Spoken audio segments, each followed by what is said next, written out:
Welcome to Character Corner episode 6. That is crazy. We are on the 6th character. Bet you didn't even think I had that many. I come with many surprises.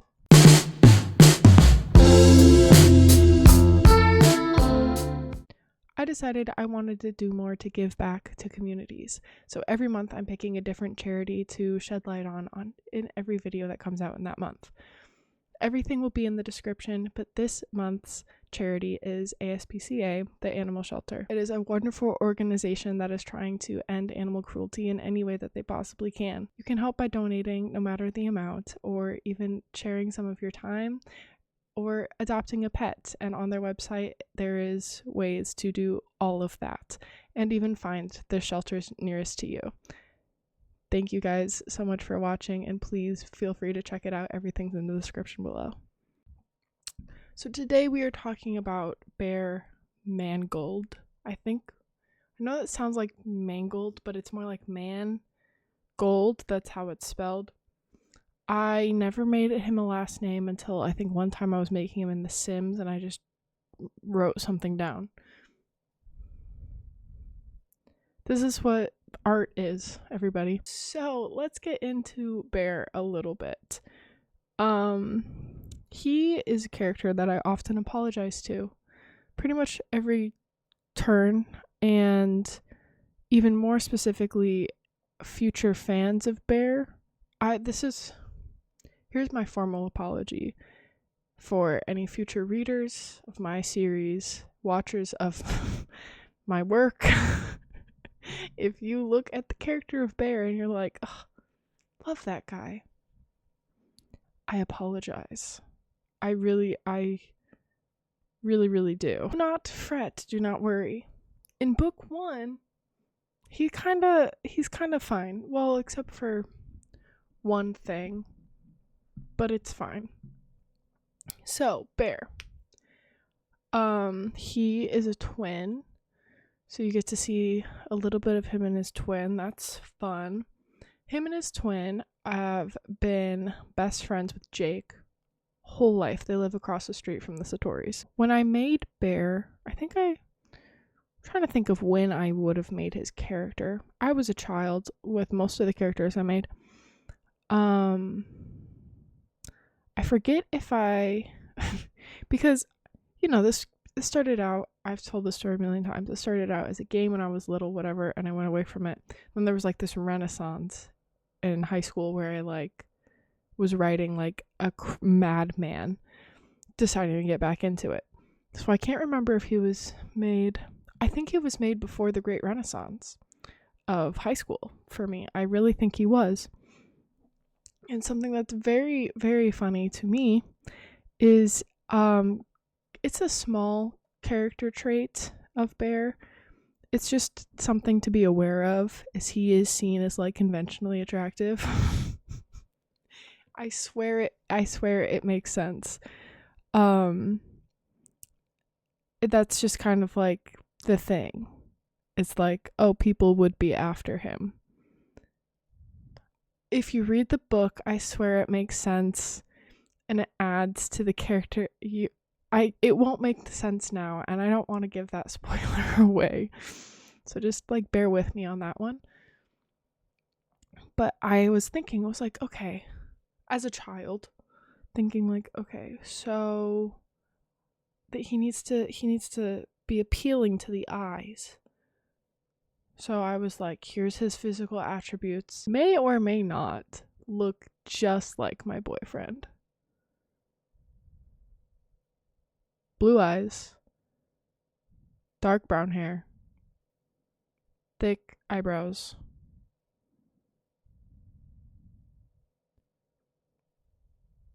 Whoopsies. His character just kept growing over time, and every single time I'm I'm sitting here writing man, I wish Bear could get a happy ending. Who's in charge of that? But it's not. It's fine. He'll be fine. Okay, don't worry about him. I say pretty often, okay, there's the 4 books that is Life in the Forest. I know what comes before and I know what comes after. That's all that matters to me. Okay? I know what happens to everybody after the events of this. Okay? I know. That doesn't need a sequel, but I know. And he's fine. He's fine. But for the time being, I apologize profusely. There's always like that TikTok or something of like, if you could see your characters or meet your characters in the real world, I think Bear would probably shoot me in the face with his crossbow.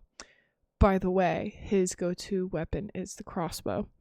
And it isn't at first, but in the story, you see his brother use it, and then later you see him use it. So he just kind of like adopted it. Bear is not very much of a doer. He's kind of more of a follower. Anything Jake does, Bear follows suit. And that weighs on him eventually, is that he doesn't act, and that really bothers him.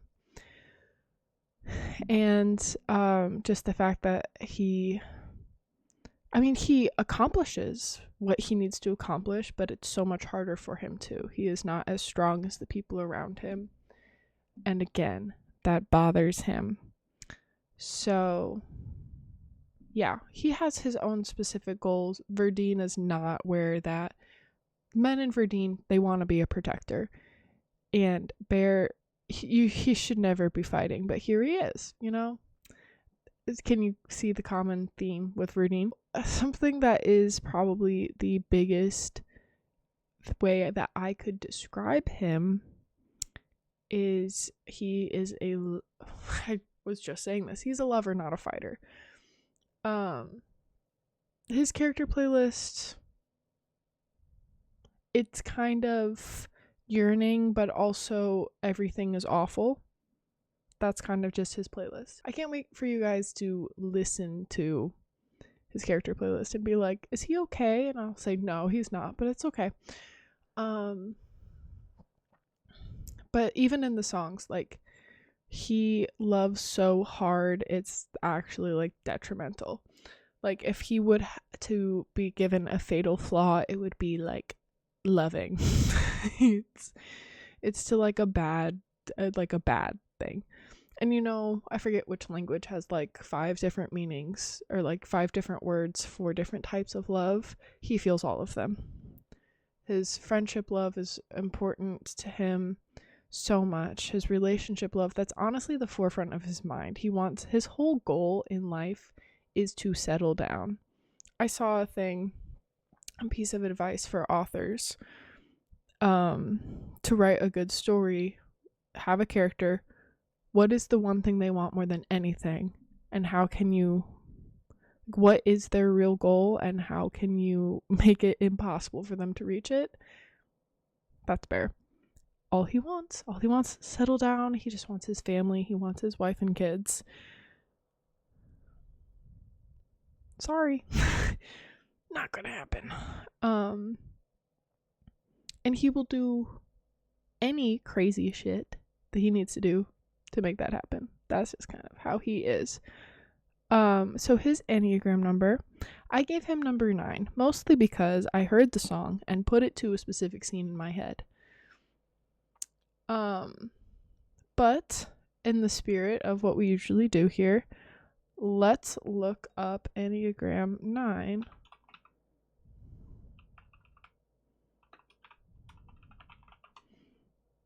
Enneagram 9, the Peacemaker. Okay, I will repreface this every time. I always do. I don't look up these meanings. I just listen to the song and put it to a character, and it always lines up. Seeks inner stability and harmony, acting as adaptable, supportive, and empathetic mediators who avoid conflict and tension to keep things smooth. Yeah, they are often easygoing and inclusive, but can struggle with self-neglect, procrastination, merging with others' agendas, and losing their own identity by going along to get along, leading to suppressed anger and a need to assert their own needs. Is that not everything that I just said about Bear? Core traits: desire, fear, oh my god, empathetic, patient, accepting, supportive, good listener, challenges, avoids conflict, struggles with assertion, yes, can be complacent,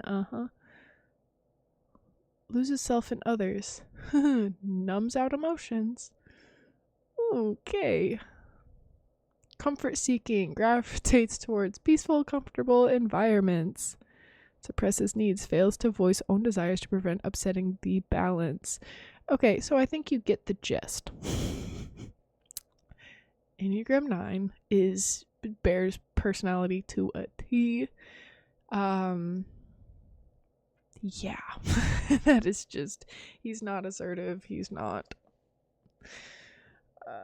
any of that stuff. Unfortunately, it is very, that's,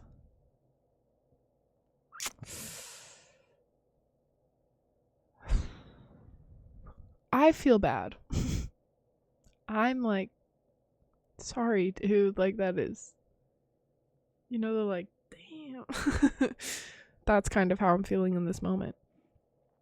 But yeah, he doesn't have, in book 1, Life in the Forest, he doesn't have that big of a